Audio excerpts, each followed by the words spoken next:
নিজের আরামের জন্য বিভিন্ন ঢাকা শহরে সন্তান চাকরি করে বড় অফিসার। মুসলমান ইমানদার মা অসুস্থ, বাবা অসুস্থ, ওষুধের পয়সা নাই, 3 বেলা খাবার হয় না। এলাকার মানুষেরা জানে বড় অফিসারের বাবা। এলাকার মধ্যে এখন যে সময় আমার সন্তান উপযুক্ত হয় নাই, আমি রিক্সা চালাইয়া ভ্যান চালাইয়া সন্তানের লেখাপড়ার খরচ বহন করছি, সন্তানকে বড় লেখাপড়া করাইছি, সন্তানকে বড় অফিসার বানাইছি। এখন আমার সন্তান চাকরি করে, এটা সবাই জানে, ঠিক না? এখন যদি আমি বাবা অফিসারের বাবা হইয়া রিক্সা চালায় ভ্যান চালায়, আমার সন্তান বড় লজ্জা পাবে, সন্তানের সম্মান হারিয়ে যাবে। এজন্য বাবা আর রাতের বেলা দিনের বেলা রিক্সা চালাইতে পারে না, ভ্যান চালাইতে পারে না। এমন গরিব বাবা নিরুপায় হইয়া রাত্রিবেলা গামছা মাথায় দিয়া মাফলার গলার মধ্যে পেঁচিয়া চাদর জড়িয়া মানুষ যেন চিনতে না পারে, নাইট পোস্ট থেকে যে প্যাসেঞ্জার গুলা নামে, ওই প্যাসেঞ্জার গুলো রাত্রিবেলা ভাড়া মারে, রাত্রিবেলা টিপ মারে, কেউ যেন দেখতে না পায়, যাতে করে অফিসার সন্তান যেন লজ্জা না পায়, অফিসার সন্তান যেন মানুষের কাছে ছোট না হয়। এই চিন্তা করতেছে বুড়া বাবা, তার বয়স হলো 66 বছর। 66 বছরে একজন বুড়া মানুষ, অসুস্থ মানুষ, এইভাবে করে স্থানে যখন একটা হাত দিন জ্বালাইয়া রিক্সার মধ্যে বসে আছে, এমন এক সময় একটা গাড়ি আসলো। আসার পরে কিছু প্যাসেঞ্জার নামলো, নামার পরে একটা সাহেব ছেলে ফিটকেস দিয়া যুবক মানুষ ওই দিকে হাঁটি হাঁটি করে পা বাড়াইতে শুরু করলো। দেখা যাইতেছে একটা রিক্সা, ওই রিক্সার নিচে টিম টিম করে বাতি জ্বলতেছে, হারকিন জ্বলতেছে। চিন্তা করলো ওটা রিক্সা হবে।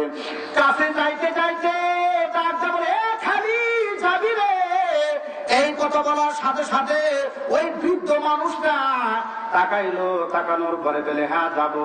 লোকটা যখন কাছাকাছি চলে আসলো, যুবক কাছে আসার পরে এই বৃদ্ধ মানুষটার চিন্তার বাকি রইল না, আমার ছেলে বড় সাহেব গাড়ি থেকে নামছে।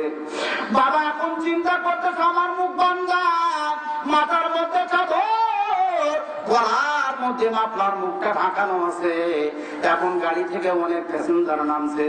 এখন আমি যদি পরিচয় দেয় বাবা জামিল, তাহলে আমার সন্তান অনেক মানুষের মাঝে ছোট হয়ে যাবে।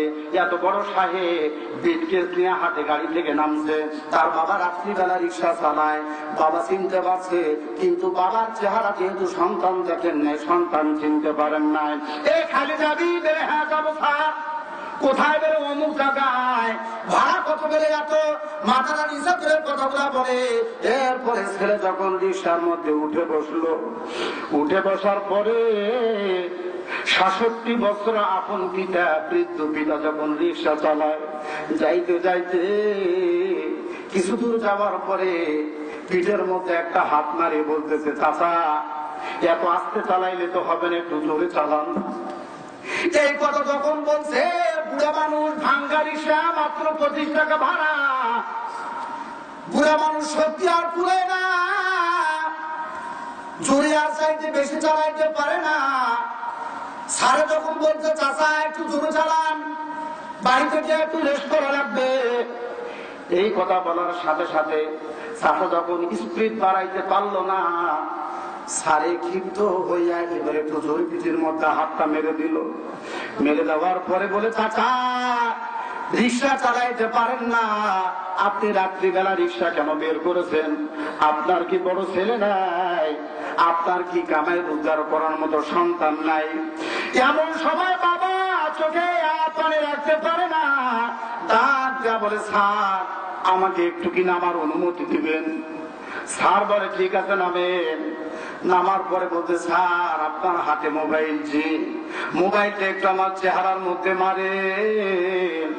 বাবা এবার মাথার থেকে চাদরটা সরাইছে, সরানোর পরে মুখটা যখন খালি করছে, লাইটটা যখন বাবার চেহারার মধ্যে পড়ছে, আপন পিতার সন্তান দেখতেছে, এটা আমার জন্মদাতা পিতা। কার পিঠের মধ্যে আমি হাত মারলাম? আমি বড় শখ করে, বড় আনন্দ করে সুখ শান্তির সাথে ঢাকা শহরে বউনিয়া চাকরি করি আর থাকি, আমার বাবা যদি রাত্রে রিক্সা চালায়, এই যদি হয় আমার বাবা মার অবস্থা, বলুন তো সন্তান, বলুন তোমার উপরে কি আল্লাহ তাআলা রাজি হতে পারে? তোমার উপরে কি আল্লাহ খুশি হইতে পারে? এজন্য মায়ার নবী বলেছেন, হুমা জান্নাতুকা ওয়া নারুকা, বাবা মা তোমার জন্য জান্নাত, বাবা মা তোমার জন্য জাহান্নাম। রিদর রব্বি ফি রিদল ওয়ালিদাইন ওয়া সাখাতুর রব্বি ফি সাখাতিল ওয়ালিদাইন। মা বাবা যদি সন্তানের উপরে রাজি হয়ে যায়, আল্লাহ রাজি হয়ে যায়। আল্লাহু আকবার। আর সন্তানের প্রতি মা বাবা যদি বেজার হয়, তাহলে আল্লাহ তাআলাও বেজার হয়। এত ইজ্জত সম্মান নারীকে ইসলামে আল্লাহ তাআলা দিয়েছেন। মুসলমান ইমানদার এইভাবে করে বাবার চেহারা যখন লাইট পেরে দেখলো, দেখার পরে সন্তান বাবার দুইটা পা জুড়ে ধরে কান্নায় ভেঙে পড়লো, বাবা মাফ করে দেন, আমি অন্যায় করেছি, ভুল হয়ে গেছে বাবা, ও বাবা আমি তো ক্ষমার যোগ্য নয়। এইভাবে করে বাবা সন্তান, মা ঘরে অসুস্থ ছিল, যখন বাড়ির থেকে রওনা করলো, বাড়ির গেটের মধ্যে পা দিতে না দিতে বাড়ির মধ্যে কান্নার আওয়াজ শুরু হয়ে গেছে। ঘর থেকে আওয়াজ আসছে, কেউ কেউ তুমি আসো, রিক্সা নিয়ে এত দেরি করলাম। এবার ওই চাচাকে বলে, মেয়েগুলা বলে, আব্বা এত দেরি করে আসলাম, মা তো মারা গেছে, অসুস্থ মা বিছানায় মারা গেল। ও সন্তান, তোমার একটু ওষুধের অবহেলায়, তোমার একটু অগুরুত্ব দেওয়ার কারণে বৃদ্ধা বাবা অসুস্থ শরীর নিয়ে রাস্তায় রিক্সা চলায়, তোমার মতো সন্তান আল্লাহর দরবারে ক্ষমা পাবে আমার তো বিশ্বাস হয় না। মা যখন মারা গেল, এই লোকটা যাওয়ার পরে স্ত্রীর চেহারা একটা বার দেখার সাথে সাথে অসুস্থ বাবা, এই লোকটা জ্ঞান হারাইলো। এই জীবনের জন্য দুনিয়ার জমিন আর কোনোদিন জ্ঞান ফিরল না।